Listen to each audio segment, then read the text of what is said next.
नमस्कार दोस्तों, कैसे हो आप लोग। आप लोगों का डिमांड पूरा कर रहा हूँ और टेस्ट मैच की चीज़ें थोड़ी सी अलग होती हैं, तो इस बारे में अच्छे से हम लोग बात करेंगे कि टेस्ट मैच में देखो, टेस्ट हो, ओडीआई हो या टी20 हो, सबके फॉर्मेट अलग होते हैं और टीम बनाने का तरीका भी सबका अलग होगा। श्रीलंका वर्सेस इंडिया के बीच में ये होने वाला है फर्स्ट टेस्ट मुकाबला।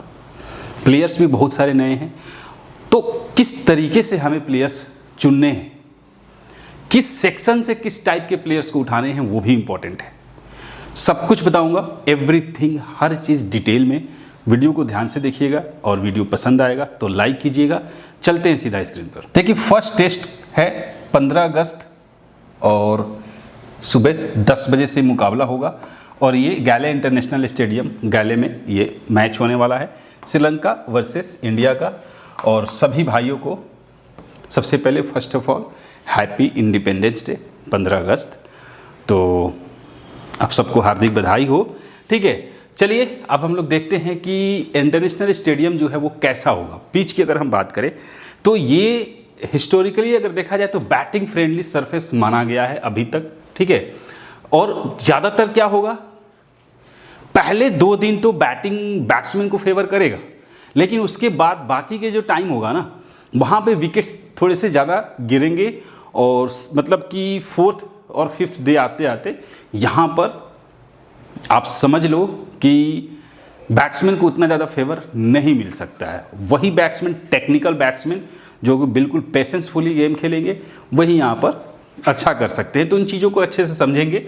ठीक है, बट यहाँ पर थोड़ा सा बॉलर्स को फेवर मिलेगा, लेकिन फर्स्ट डे जो है 2 दिन यहाँ पे बैट्समैन अच्छा कर सकते हैं।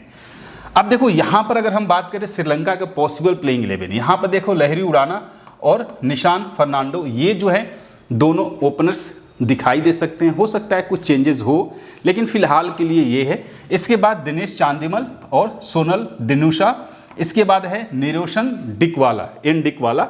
ठीक है, धनंजय डिसिल्वा, कमिंदु मेंडिस, रमेश मेंडिस और किशारा नुवांथा और लहरू कुमारा और विश्वा फर्नांडो। ये है श्रीलंका के पॉसिबल प्लेइंग 11 जो इस मुकाबले में हमें देखने को मिल सकता है। ठीक है, अब हम लोग थोड़ा सा देख लेते हैं कि इंडिया के साइड से पॉसिबल प्लेइंग 11 कौन है। देखिए, इंडिया के साइड से लोकेश राहुल है और यशस्वी जायसवाल है। 2 जो है आपको ओपनिंग करते हुए दिखाई दे सकते हैं। 3 नंबर पर शुभमन गिल, इसके बाद देवदत्त पडिक्कल, सरफराज खान, इसके बाद ऋषभ पंत है, रविंद्र जडेजा और सारांश जैन, एक नया प्लेयर आपको दिखेगा यहाँ पर, कुलदीप यादव, मोहम्मद सिराज और प्रसिद्ध कृष्णा। अब देखो, यहाँ पर समझो कि Ravindra Jadeja left arm Orthodox off spinner के तौर पे, राइट आर्म ऑफ स्पिनर के तौर पे सारांश जैन हो गया। इसके बाद आपके कुलदीप यादव भी है, चाइनामैन, और 2 फास्ट बॉलर है जो रेगुलर आपको दिखाई दे रहे हैं। तो ये जो है इन बॉलर्स के साथ टीम इंडिया उतर रही है। सबसे ज़्यादा ऑलराउंडर्स जो हैं वो आपको देखने को मिल सकते हैं श्रीलंका के साइड से। अब देखिए, यहाँ पर अगर हम बात करें ओवरऑल, जो हमारे हिसाब से जो टीम जो है आज इस मुकाबले में देखने को मिल सकता है, तो उसकी एक पूरा ब्रेकअप कैसे कैसे सेक्शन वाइज हम एक एक चीज़ों को समझेंगे। सबसे पहले देख लेते हैं जो है आपके सामने ऋषभ पंत, शुभमन गिल और रविंद्र जडेजा। ठीक है, तो ये जो 3 खिलाड़ी हैं, यहाँ से एक खिलाड़ी रिस्की पिक हो सकता है। समझिएगा बात को, एक खिलाड़ी जो होगा वो रिस्की पिक होगा। अब सबसे पहले अगर रिस्की पिक में देखें तो सबसे पहले नंबर पे ऋषभ पंत आ सकता है। ठीक है, फिर शुभमन गिल और रविंद्र जडेजा। अब अगर स्पिनर्स को हेल्प हुआ तो जडेजा आपको बॉलिंग ऑप्शन में कम से कम 100 पॉइंट तक तो देना चाहिए। ठीक है, तो फिलहाल के लिए 3 प्लेयर हैं, इन 3 में से एक को हटा दो, कम से कम 2 प्लेयर को आपको लेके जाना है। ठीक है, तो ये एक हो गया। अब देखते हैं यहां पर दिनेश चांदिमल, डिकवाला और उड़ाना, यहां से कम 1 या फिर मैक्सिमम 2 प्लेयर आपको टीम में दिखाई दे सकते हैं। तो अगर सबसे पहले अगर हम किसी पे बात करेंगे तो सबसे पहले चांदिमल है, दिनेश चांदिमल जो अच्छा कर सकता है। उसके बाद है डिकवाला जो ये भी आपको परफॉर्मेंस दे सकता है। ठीक है, तो यहां से अगर हम सबसे पहले फोकस करेंगे तो चांदिमल पे फोकस कर सकते हैं। अब देखिए, यहां से केएल राहुल और यशस्वी जायसवाल, इन 2 में से किसी एक पर आपको टीम में लेके जाना होगा, चाहे केएल राहुल हो या जायसवाल हो। इन दोनों को इन दोनों का बेहतर परफॉर्मेंस आएगा, इसका चांसेस थोड़ा सा कम है। देखो टेस्ट अभी आपको और भी चीजें बताऊंगा, लेकिन यहां पे पहले मैं प्लेयर की सिलेक्शन की बात करता हूं, ठीक है, फिर हम इनके रिकॉर्ड्स के भी बात करेंगे। तो फिलहाल जैसे कि आपने शुभमन गिल को ले लिया, तो केएल राहुल और यशस्वी जायसवाल, इन दोनों में से किसी एक को टीम में लेके जा सकते हो। हालांकि एक खिलाड़ी और है, और वो आपको कौन होगा, सरफराज खान, जो कि इसके अंदर सिलेक्शन में नहीं है, वो है बैटिंग सेक्शन से, वो भी आपको दिखेगा। तो फिलहाल के लिए हम यहां पर दोनों में से किसी एक पर रिस्क लेंगे, ठीक है। तो एक प्लेयर यहां से हो गया, एक प्लेयर ये 2, और यहां से एक प्लेयर हो गया 3। चौथे प्लेयर में पर्डिकल या फिर सरफराज खान, उसमें से कोई एक प्लेयर आप चूज कर सकते हो। क्लियर है। अब देखो ऑलराउंडर सेक्शन में सबसे ज्यादा प्लेयर हैं, और इसमें भी आपको श्रीलंका के प्लेयर्स जो हैं वो ऑलराउंडर्स में सबसे ज्यादा दिख रहे हैं। सबसे पहले धनंजय डिसिल्वा है, इसके बाद कमिंदु मेंडिस हो गया, आर मेंडिस है, इसके बाद नुवांथा है, इसके बाद शिनुशा है। ये कुछ ऐसे प्लेयर हैं जिनके रिकॉर्ड्स ज्यादा आपको देखने को नहीं मिलेंगे। तो सबसे पहले हम देखें कि किसे हमें लेना चाहिए। तो देखो ये जो प्लेयर है, इन दोनों में से एक प्लेयर को हमें पिक करना है, चाहे आप डिसिल्वा के साथ जाओ या मेंडिस के साथ जाओ। तो हम डिसिल्वा के साथ जाने की कोशिश करेंगे, मेंडिस को रोटेशन में लेके आएंगे। इसके बाद बचता है आपके नुवंथा और दिनुशा, इनको या तो आप हटा दो, या फिर मेंडिस और एस जैन, दोनों में आप रोटेशन लेके आइएगा, ठीक है। अब हम यहां पे आते हैं, लहरू कुमारा, मोहम्मद सिराज और प्रसिद्ध कृष्णा, इन तीनों में से कम 2 को आपको टीम में जरूर रखना है। ऐसा नहीं करना है कि तीनों में से एक को ही लेके जाओ, कम से कम 2 को आप यहां से जरूर पिक करना। कुलदीप यादव को फिक्स कर लो, फर्नांडो को रोटेशन में लेके आओ दिनुशा के साथ, या फिर कमिंदु मेंडिस के साथ। क्लियर है। अब देखिए टेस्ट में क्या होता है, पॉइंट्स को समझिएगा जो मैं कह रहा हूं, मैं गलत हूं सही हूं आप लोग कमेंट करके जरूर बताइएगा। और अगर वीडियो अभी पसंद आ रही है, चीजें सही लगती हैं, तो लाइक कीजिए, थोड़ा सा मुझे भी अच्छा लगता है, ठीक है। तो अब देखिए यहां पे समझिएगा टेस्ट में क्या होता है। जैसे कि मान लीजिए 5 बैट्समैन है एक साइड से, या 6 बैट्समैन मान के चलिए कि 6 as a batsman, proper batsman 6 खिलाड़ी आपको दिख रहे हैं। लेकिन ये 6 के 6 खिलाड़ी ज्यादा परफॉर्मेंस नहीं करते, चाहे वो फर्स्ट इनिंग हो या पहली पारी हो या दूसरी पारी हो, दोनों पारी में मिला के हो सकता है कि कोई आपको 50-60 रन ही बनाए, ठीक है, या हो सकता है कि 30-40 रन ही बना पाए, ऐसी भी संभावना है। लेकिन इन 5 में से ऐसा हो सकता है कि पहली पारी में किसी ने 100 रन बना दिया, ठीक है, तो दूसरी पारी में किसी और ने 100 रन बना दिया, तो ऐसा चांसेस हो सकता है। जैसे कि मान लीजिए पहली पारी में शुभमन गिल ने 110 रन बना दिए, और दूसरी पारी में जायसवाल ने 134 रन बना दिए, तो अब आपके लिए क्या होगा ऑप्शन। और केएल राहुल और पर्डिकल जो है, ये दोनों क्या कर दिए, मान लो केएल राहुल ने पहली इनिंग में 35 रन, दूसरी इनिंग में 26 रन, मैं एक एवरेज, मैं मतलब जनरली एक बात कर रहा हूं, ठीक है। तो ये आपको ड्रीम टीम में नहीं दिखेंगे। पर्डिकल जो है मान लो एक बार 50 और एक बार 16 रन बना दिया, तो ये भी ड्रीम टीम में नहीं दिखेंगे। तो वो एक चांसेस जो है वो बन सकता है, ठीक है। कहने का मतलब ये है कि टेस्ट मैच के अंदर ये गारंटी नहीं होती है कि सारे प्लेयर ही अच्छा खेलेंगे। अब सवाल ये उठता है कि क्या होगा, मान के चलिए कि मोहम्मद सिराज है, हम बॉलर्स की बात करें, या फिर एस जैन है, पहले इनिंग में इसने 3 विकेट ले लिए, ठीक है, और दूसरी इनिंग में इसने 2 विकेट ले लिए, तो अब क्या होगा कि पर्डिकल और केएल राहुल, इन दोनों से ज्यादा पॉइंट्स कौन देगा, बॉलर देके जाएगा, ठीक है। क्योंकि आप ये मानकर चलो कि 10 और 10 20 विकेट की संभावना होती है, ठीक है। अगर ऑल आउट होती है दोनों टीमें तो भी 20 विकेट की संभावना होती है। मिनिमम 10 से 15 विकेट्स की संभावना एक टीम को मिलती है, ठीक है। अगर उस केस में देखा जाए तो मान लो मोहम्मद सिराज को पहले इनिंग में एक भी विकेट नहीं मिला, फ्लॉप हो गया, लेकिन दूसरे इनिंग में इसने 6 विकेट ले लिया, 6 विकेट, ठीक है। तो जाहिर सी बात है कि अगर इसने 6 विकेट ले लिए, तो फिर अगर जडेजा ने 2-2 विकेट दोनों इनिंग्स में लिए, तो उससे ज्यादा पॉइंट्स लेके जाएगा। यह हो सकता है कि जडेजा बैटिंग से पॉइंट दे, लेकिन अगर हम बात करें प्रॉपर बैट्समैन की, कहां पर चीजें हैं, सोचना कहां पर है।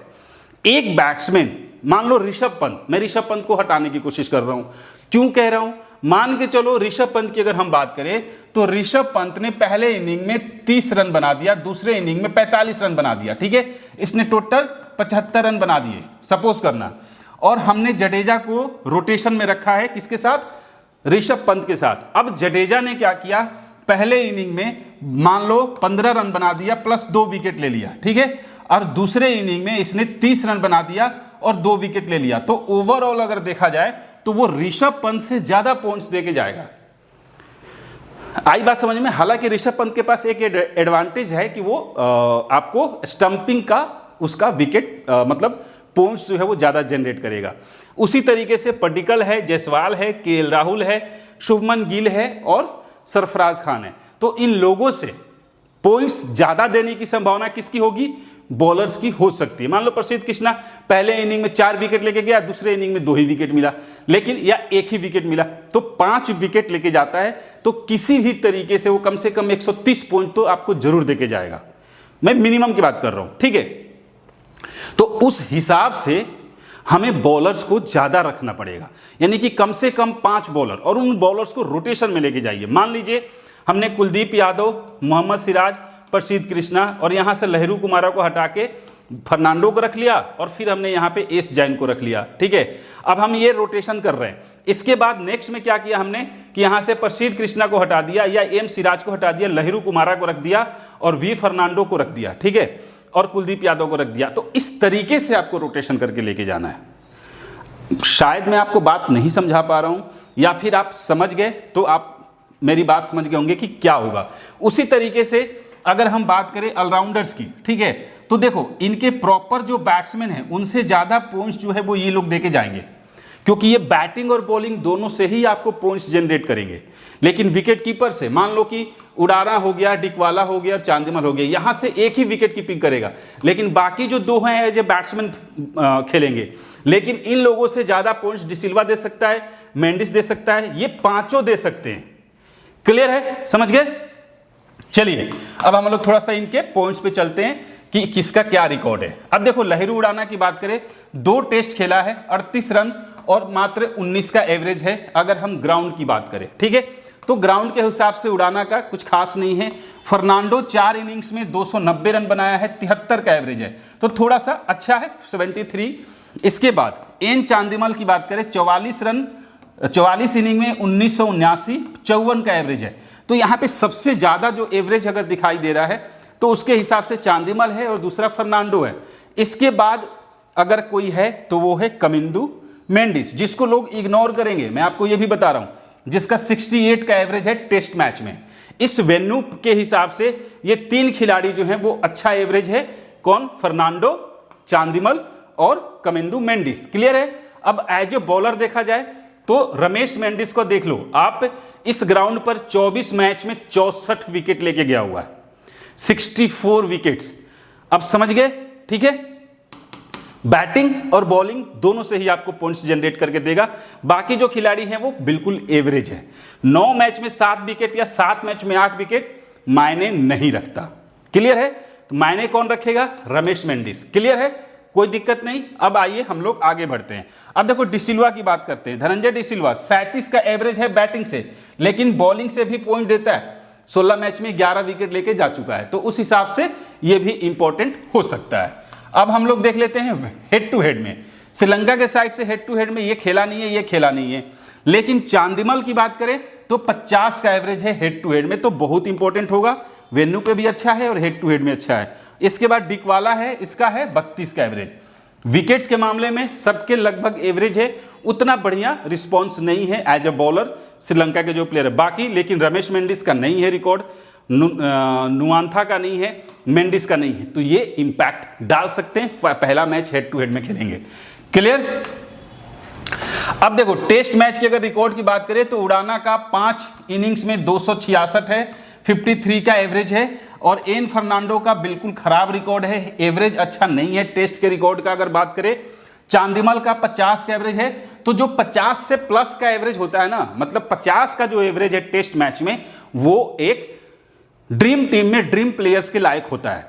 उससे नीचे के जो प्लेयर्स हैं, अगर ऑलराउंडर है कि 35 का एवरेज हो गया और विकेट्स भी है, तो वो कंपलसरी है। क्लियर?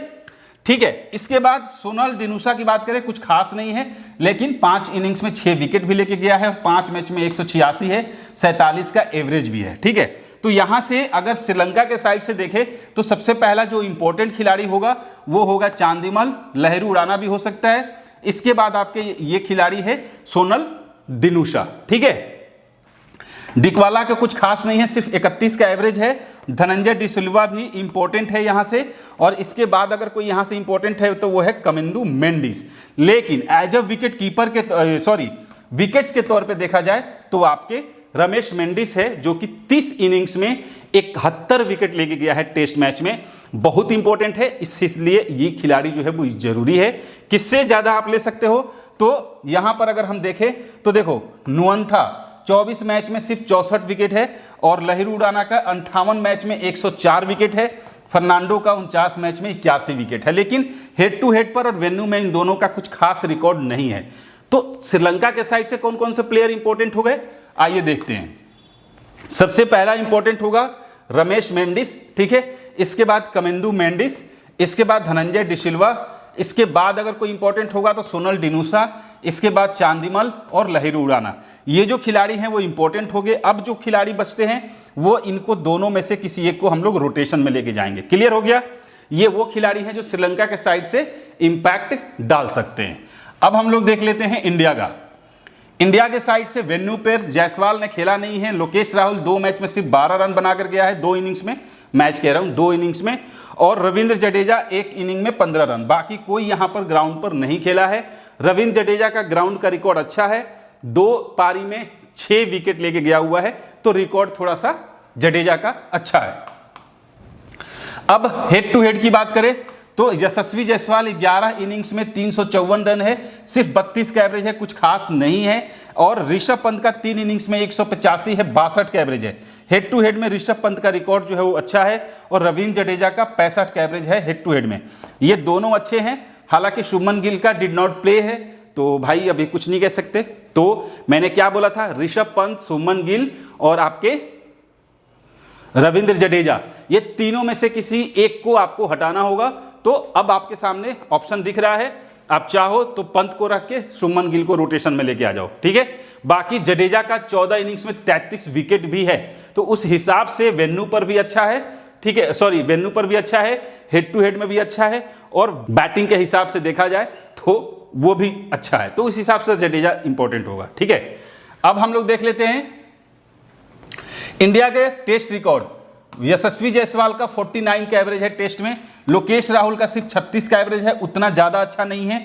शुभमन गिल का भी 44 का एवरेज है, और देवदत्त पट्टिकल का 3 इनिंग्स में सिर्फ 30 का एवरेज है, कुछ खास नहीं है। सरफराज खान का भी सिर्फ 37 का एवरेज है, और ऋषभ पंत का 43 का एवरेज है। 87 पारियों में 3557 रन है, 43 का एवरेज है। इसके बाद रविंद्र जडेजा का तो वो तो इंपॉर्टेंट है ही, और सारांश जैन 97 इनिंग्स में 33 का एवरेज है, और 188 विकेट भी लेके गया हुआ है। और कुलदीप यादव 34 मैच में 79 विकेट है, लेकिन मोहम्मद सिराज बहुत इंपॉर्टेंट होगा, और प्रसिद्ध कृष्णा 13 पारियों में 25 विकेट लेके गया है। तो अब अगर इंडिया के साइड से देखें कि कौन कौन सा प्लेयर इंपॉर्टेंट है, तो उस हिसाब से सबसे पहला जडेजा जो है वो इंपॉर्टेंट दिखाई दे रहा है। इसके बाद आपके जायसवाल है वो इंपॉर्टेंट दिखाई दे रहा है, शुभमन गिल इंपॉर्टेंट दिखाई दे रहा है, और ऋषभ पंत इंपॉर्टेंट दिखाई दे रहा है। यहाँ से मोहम्मद सिराज जो है वो इंपॉर्टेंट है। बाकी आप सारांश जैन, कुलदीप यादव, इनको रोटेशन में लेके आइए, प्रसिद्ध कृष्णा को रोटेशन में लेके आइए। क्लियर है, ये वो खिलाड़ी हैं जिनका एवरेज टेस्ट रिकॉर्ड जो है वो अच्छा दिखाई दे रहा है। क्लियर है। अब आपके सामने मैंने 3 टीम रखा है, जहां पर मैंने ऋषभ पंत को लिया, एन डिकवाला को लिया, फिर मैंने शुभमन गिल है, केएल राहुल है, सरफराज खान है। अब समझिएगा इस बात को, केएल राहुल और सरफराज खान, इन लोगों को हम रोटेशन में लेके आएंगे, ठीक है।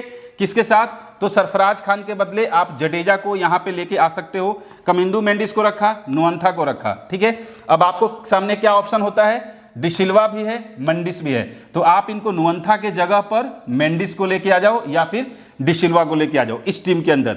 ये रोटेशन कीजिएगा। लहिरू कुमारा है, लहिरू कुमारा के जगह पर आप चाहो तो लहिरू कुमारा को हटा दो, ठीक है। किसे किसे रख लो, आप मेंडिस को भी ले लो, आप यहां से डिसिल्वा को भी ले लो, और रमेश मेंडिस को भी ले लो। ये तीनों प्लेयर को ले लो, और लहिरू कुमारा को हटा के यहां पे चांदिमल के साथ जा सकते हो। क्लियर है। बाकी मैंने मोहम्मद सिराज को वाइस कैप्टन रखा है, कुलदीप यादव को नॉर्मल रखा है, एस जैन है, शुभमन गिल है, ठीक है। आप चाहो तो शुभमन गिल के जगह पे जायसवाल भी ले लो, या फिर केएल राहुल के जगह पे जायसवाल ले लो। क्लियर है। अब नेक्स्ट यहां पे मैंने चांदिमल को रखा है और डिकवाला को रखा है, शुभमन गिल है, जायसवाल को कैप्टन किया, रवींद्र जडेजा, धनंजय डिसिल्वा, रमेश मेंडिस, इसके बाद लहरू कुमारा, मोहम्मद सिराज और कुलदीप यादव। ठीक है, नेक्स्ट में मैंने सिर्फ चांदिमल को रखा, शुभमन गिल, केएल राहुल, देवदत्त पडिक्कल। ठीक है, बिल्कुल रिस्की टीम है। जब जडेजा हो गया, आप जडेजा को एज ए कैप्टन भी लेके जा सकते हो, जडेजा कैप्टन के लिए अच्छा है। इसके बाद शुभमन गिल कैप्टन के लिए अच्छा है, जायसवाल अच्छा है। ठीक है, जिसको सब लोग कैप्टन बना के जाएंगे, लेकिन एस जैन इसको लोग रोटेशन में लेके जाएंगे, मोहम्मद सिराज को भी लोग एज रोटेशन में लेके जाएंगे, या फिर उतना कैप्टन वाइस कैप्टन नहीं बनाएंगे, जो कि कैप्टेंसी के रोल हो सकता है। कमिंदू मेंडिस भी सीवीसी का बेस्ट दावेदार हो सकता है, और धनंजय डिसिल्वा भी। इसके बाद मोहम्मद सिराज को लिया, प्रसिद्ध कृष्णा को लिया, कुलदीप यादव को लिया और वी फर्नांडो को लिया। तो ये है रोटेशन वाला। अब इन्हीं के अंदर आपको प्लेयर्स को रोटेट करना होगा। क्लियर है? अब मुझे नहीं लगता है कि आप लोगों को कोई डाउट होगा। अगर कुछ भी डाउट है तो कमेंट कीजिएगा टेलीग्राम पे, मैं आपको बता दूंगा। टेलीग्राम का लिंक जो है वो पिन कमेंट में दिया हुआ है। फ्री टू प्ले है, 8 लाख का रिवॉर्ड मिलने वाला है। तो खेलिए और टीम बनाइए।